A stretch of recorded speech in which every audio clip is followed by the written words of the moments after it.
Welcome to Return on Investment in the Metaverse. How to help brands overcome challenges in the virtual space. My name is Tracy Greenan. I started out in the fashion industry in 1991 as a shoe designer. I went on to apparel after that, and then eyewear, and now jewelry. I am the founder and CEO of AURELIA ICARUS. We are a hip-hop inspired digital, that's physical and digital, fine jewelry brand based here in New York City. We've been around for about 3 years, and then last year we got into the digital space. Luckily enough, this year we have been chosen as a Ones to Watch brand winner by Flying Solo, and as such, we are going to be showing at New York Fashion Week this September. And I'm also pleased to announce that we won the Paris edition of the Ones to Watch brand winner, and we will be on the runway at Paris Fashion Week in partnership with Flying Solo. I'm also advisor to the board at the Metaverse Fashion Council.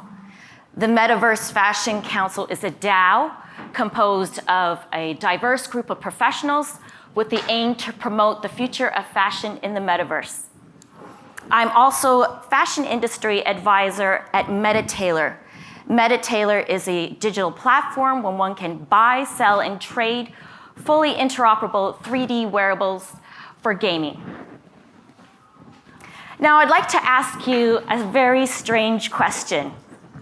And that is, if you had a choice between a gold nugget and a shovel, which would you choose, the shovel or the gold nugget? Maybe you want a shovel because you're sick and tired of seeing all those New York City rats scurrying around your street, and you're thinking about digging some ditches and getting some graves started. No? Is that something that's been on your mind? I know it's been on my mind. Or maybe you want that big gold nugget. Yeah, right? Gold. So hands up, everybody that would prefer the shovel. Oh, we got some shovels. Hands up, people who would rather have a big gold nugget. Gold, come on, gold. Yes, those are the greedy people. I know, I'm just like you. I want that gold nugget. Gold is great. That's why I got into jewelry, right? So does anybody know why I'm asking this question? Does anybody remember, well, obviously, think back to high school history class. What happened in 1849 in the United States? 1849, does anybody know? Gold rush, that's right. People were super excited what was happening in California. And you had that first wave of people that thought, gee, I gotta get in here, I gotta make some money. I don't know what the outcome is, but it sounds super enticing. I'm willing to take the risk. Let's do this, let's drop everything and go. Don't know what the outcome is, but yeah, this is exciting. So we had the first wave go down there. And then you had the second and third waves of people. And these are the people that were more contemplative. They wanted to think it out. Well, okay, so this means I've got to what am I going to do with my kids, my houses? Is it really how much gold is out there? Let's just think about it. Let's wait and see what happens first. And those people, they went down, but they didn't get as rich. They didn't get those big gold nuggets. What did they get? They got shovels. So they ended up having to sell shovels to make some money. So they didn't get that money that they'd hoped for because they were too slow. So that's what's happening right now in the metaverse space with brands. Brands, we are frothing at the mouth to get into the metaverse. We don't know what's in store for us, but we're willing to take the risk. This is something that we're super excited about. It's experimental, it's trial and error. We know that, so we have to be patient and see what happens, but we're super excited. So let's go from 1849 and bring it to June 2022. And let's reflect on what happened last year. Let's take it back to Q3 and compare now to last year. So we now have crypto being volatile. What happened with Luna? Luna is dead. The crypto Luna is dead. People invested hundreds of thousands of dollars and it's all gone. And I don't know about you, but I'm getting alerts on my phone every day. Up 5%, down 6.5%, up, down, up, down, up, down. There's a lot of volatility. And we're also seeing NFTs becoming toxic. There's talk of an NFT bubble. Consumers have really slowed down on their purchases on NFTs. Sellers are outnumbering buyers of NFTs 5-1. So there's a big shift in the slowdown of NFTs. And also we're seeing layoffs in tech altogether. So why is that happening? Because of inflation, right? So the Fed has increased the interest rates to calm down inflation. But tech needs those loans in order to continue. But when the loans have really high interest rates, it's hard for them to continue. So what do they have to do? They have to cost cutting. They have to look and see what is profitable making and what is loss making, and cut off that way in order to please their shareholders if they're a publicly traded company. And let them know, yes, we're still going to get that short-term return on investment. And on top of that, there's recession talk. And that just doesn't affect tech and Web3, that affects everybody. That affects dental hygienists, doctors, teachers, bus drivers. It affects all of us. So the question is, how do you survive and stay relevant in this space? Well, I'm happy to tell you that yes, there will still be winners in Web3 and NFTs. But the first thing we have to do in order to survive, we got to start with looking at our costings. And if you are a designer, if you are working as a digital designer in fashion, you have to consider that you are a cost center. Not only are you a designer, you are a cost center. In fact, everybody that's working for, say if you were a shoe company, everybody that's working at this shoe company, you're contributing to the cost of the product that you're making. So in this day and age, you've really got to prove your value to the company, that you're more than just what your job description tells you are. So you have to ask yourself, is what I'm designing, what I'm creating, is this really going to sell? Am I going to have enough profit margins in what I'm creating to drive that extra revenue that our company needs?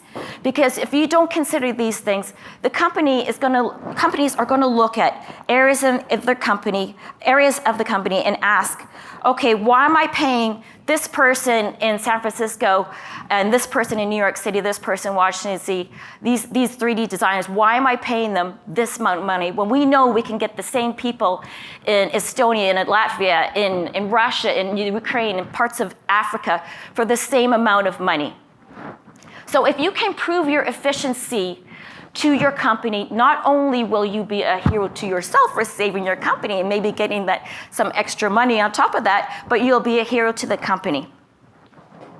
So now, in order to do this, we need to think about how to make the company, how you can help your company. And by doing this, you need to think about not only just working at what you do regularly, but you have to think about working and thinking like an entrepreneur does. So it's a little bit harder, especially if you've been, classically trained as a designer or product director. You have to think like big picture. How am I going to contribute to the company and generate that revenue?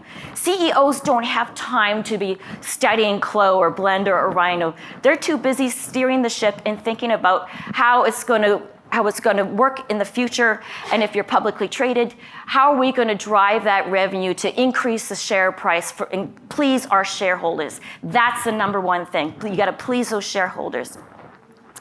Also, so if your boss comes up to you and asks you an impossible question, never say never.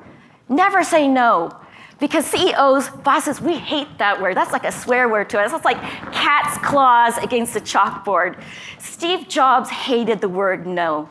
The iPhone came about because he never took no for an answer when he had that concept of the iPhone. His engineers all told him, no, that's impossible. You can't do that. No, it's not going to work. But he kept persisting and persisting. Yes, come on, until he got that yes. And then things worked out well for him. Lastly, if your companies decide to go into gaming, it's really important to find those designers that are already working in the game that you want. You got to find those endemic designers in games, because if you just hire a regular freelancer that's very, very good, you're not going to be able to know which sells in a game. So if you're on Fortnite or Roblox, you're not going to know which skins are popular in that game. Gamers are looking for something that will enhance their experience in gaming. So this is something that's super important.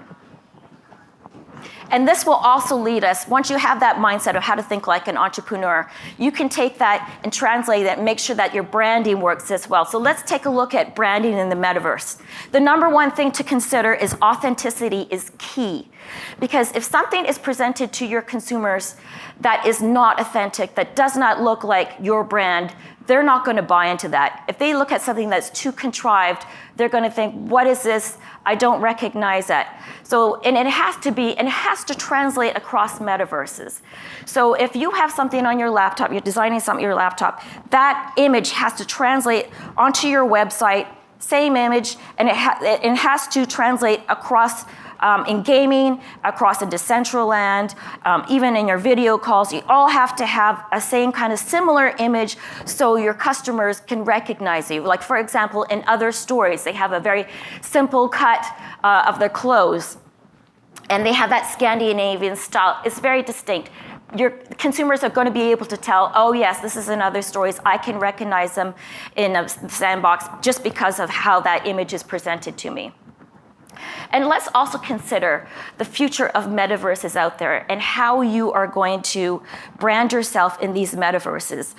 For example, if you plop down $100,000 on a store in one metaverse, what happens? And lo and behold, this is going to happen. As I'm talking right now, there are people working on all these other metaverses that are going to come out, that are going to be more sophisticated, offer more amenities, and offer something that's probably we haven't even considered right now, that's going to be super exciting. And we're going to have all these celebrities, these A-listers, these public people are going to be hopping over to these metaverses. So what happens to your brand when you're stuck in this one metaverse? So you have to consider the future of where you're going to be positioned. Okay, so let's go into talking about branding right here. Does anybody know this image? Where is this from? Yes, this was released last week. This is Facebook. Facebook has done a collaboration with some luxury brands. And does any first impressions on what you think about the authenticity of these brands? What are your takes on it?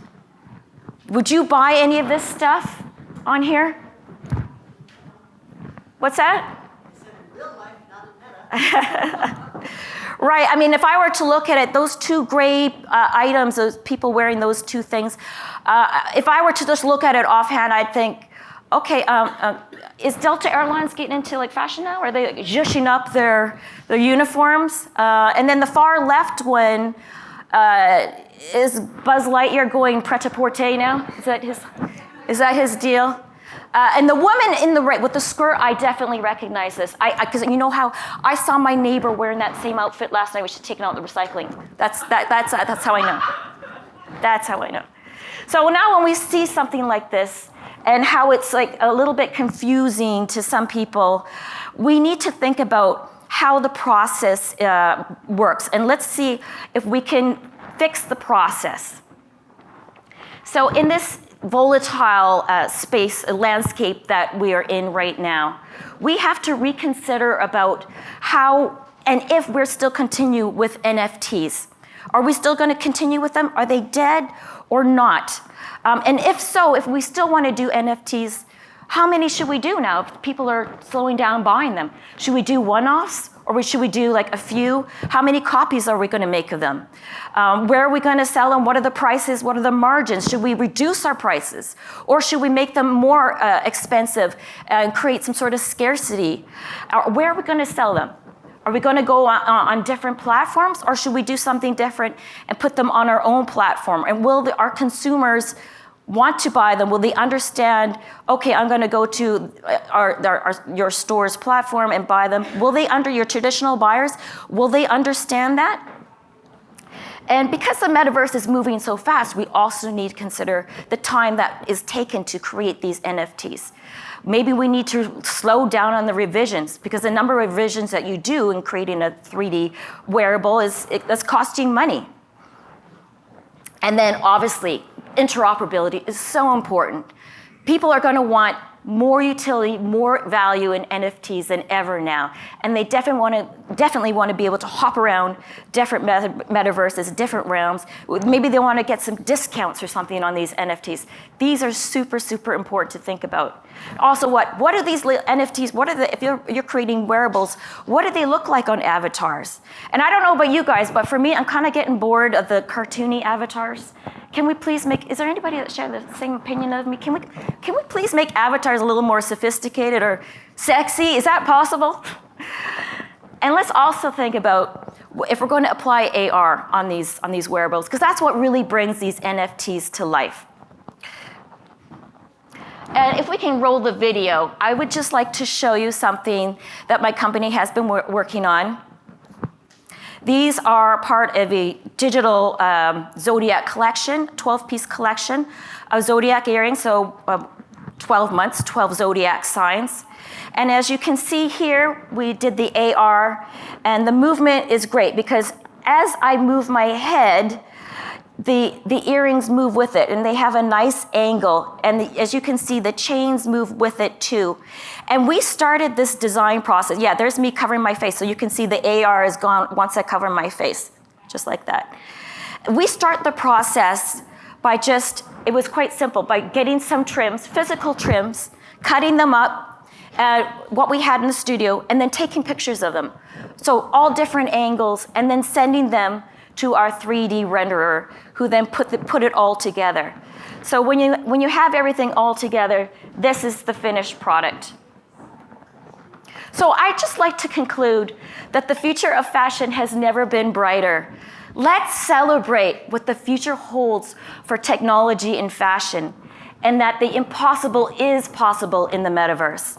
Let's continue to be brave, to be bold, to innovate and lead. We are all pioneers in this exciting new space, and we are all creating history as digital designers, as digital fashion brands in Web3. And that, my friends, is a remarkable achievement. Thank you very much. My name again is Tracy Greenan. Please connect with me on LinkedIn. I'm also free to talk to as well. Come down and say hello. I'm always open to exploring new ideas and possible collaborations and partnerships. Let's do some Q&A. Anybody got some questions out there? Don't be shy. It's okay. Yes.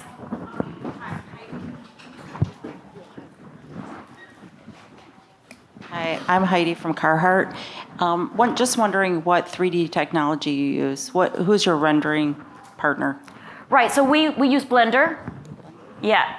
And we use some freelancers. And the freelancers that we use, it's quite tricky because they're all working for our competitors.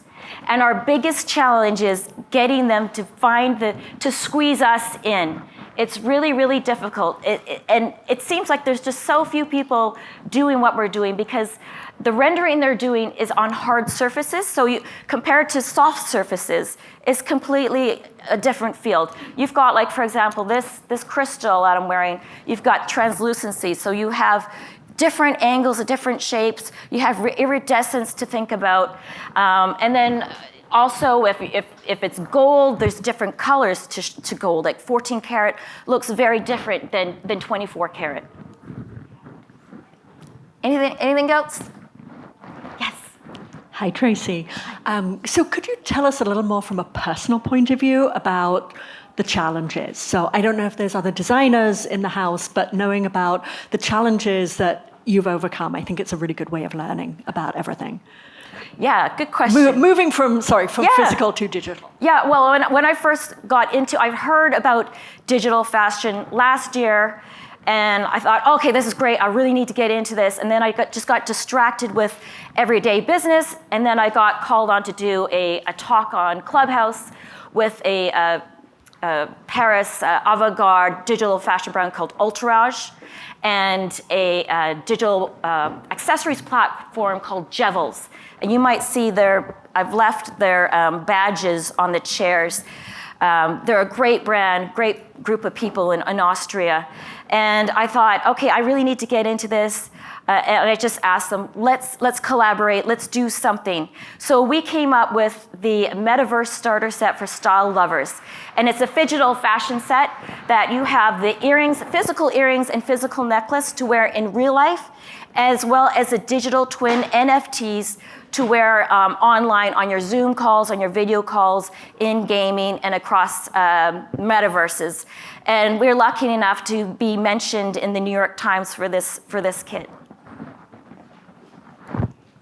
Yes, hi.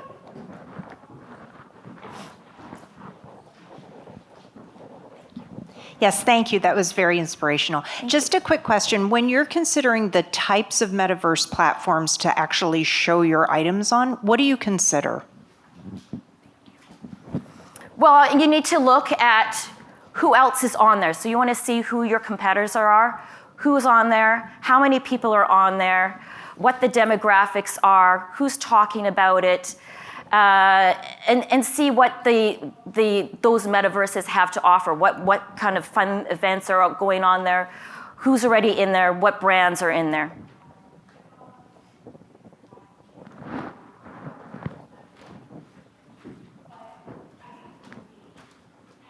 No math questions, please. No math questions. Jackson from Bold Metrics. Just curious your thoughts on expression in the metaverse and how that's kind of affecting product creation.